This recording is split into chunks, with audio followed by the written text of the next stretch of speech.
ప్రపంచ క్రీడా సంబరం ముగిసింది. 206 దేశాలు, 10,500 మంది అథ్లెట్స్, 32 గేమ్స్, 329 ఈవెంట్లు. ఇలా ప్రతి ఒక్కరూ పథకం కోసం పోరాడారు. చాలామంది ఓడారు, కొందరు గెలిచారు. 19 రోజుల పాటు నిర్విఘ్నంగా జరిగిన ఈ క్రీడా వేడుకలు ఇక ముగిశాయి. ఇక ప్యారిస్ నుంచి లాస్ ఏంజలస్ వైపు పయనం ప్రారంభించింది ఒలింపిక్ ఫ్లాగ్. కొన్ని అంచనాలు తలకిందులయ్యాయి. కొత్త విజేతలు ప్రపంచానికి పరిచయం అయ్యారు. సెకండ్లలో జాతకాలు మారిపోయాయి. ఇలా అనేక ఒలింపిక్ ఈవెంట్స్లో తమకు మరోసారి తిరుగులేదని సత్తా చాటింది అమెరికా. గోల్డ్ మెడల్స్ వేటలో ఆఖరి గేమ్ వరకు ఉత్కంఠగా చైనాతో సాగిన పోర్లో చివరికి గెలిచి టాప్ ప్లేస్ను దక్కించుకుంది అమెరికా. 40 గోల్డ్ మెడల్స్తో కలిపి మొత్తం 129 పథకాలతో ఎవరికి అందన తెత్తులో నిలిచింది అమెరికా.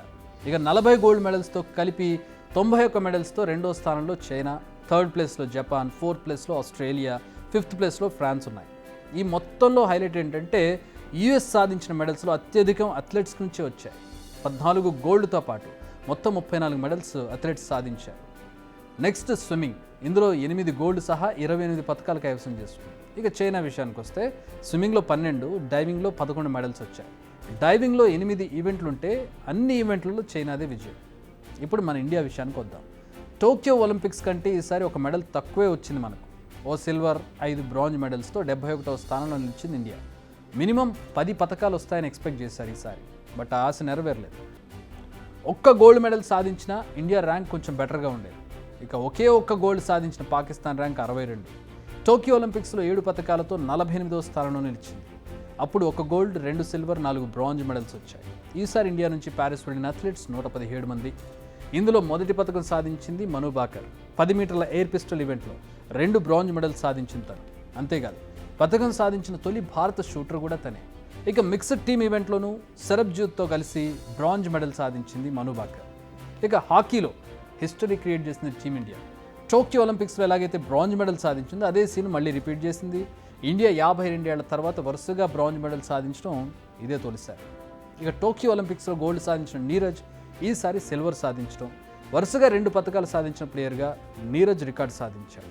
ఇక ఓవరాల్గా వరుసగా 2 ఒలింపిక్ ఎడిషన్స్లో మెడల్ సాధించి 3వ వ్యక్తిగా నిలిచాడు షూటర్ స్వప్నిల్ కుషాలి.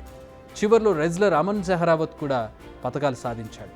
నిజానికి 1896లో మొట్టమొదటి ఒలింపిక్స్ స్టార్ట్ అయినా ఇండియా మాత్రం 1900లో ప్యారిస్ ఒలింపిక్స్లో పాల్గొంటోంది. 1920 నుంచి ఇండియన్ అథ్లెట్స్ పాల్గొంటున్నారు. కానీ ఇండివిజువల్ ఈవెంట్లో గోల్డ్ మెడల్ సాధించడానికి మనం 2008 వరకు ఆగాల్సి వచ్చింది. ఇంత జనాభా ఉన్న మన దేశం మెడల్స్ లిస్ట్లో మాత్రం అట్టడుగున నిలుస్తోంది. ఈసారి కూడా అదే జరిగింది. కనీసం టాప్ 10లో కూడా ఎప్పుడు మన దేశం పేరు కనిపించింది.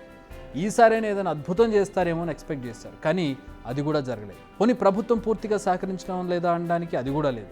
గత కొన్నేళ్లుగా ప్లేయర్స్ను ఒలింపిక్స్కు సమాయత్తం చేయడానికి ఏకంగా 470 కోట్ల రూపాయలు ఖర్చు చేసింది. మొత్తం 69 ఈవెంట్లకు సంబంధించి ప్లేయర్స్ను రెడీ చేసింది. కానీ మనకు వచ్చినవి మాత్రం 6. ఇంకా దారుణం ఏంటంటే అవి కూడా 4 క్రీడల్లోనే వచ్చాయి.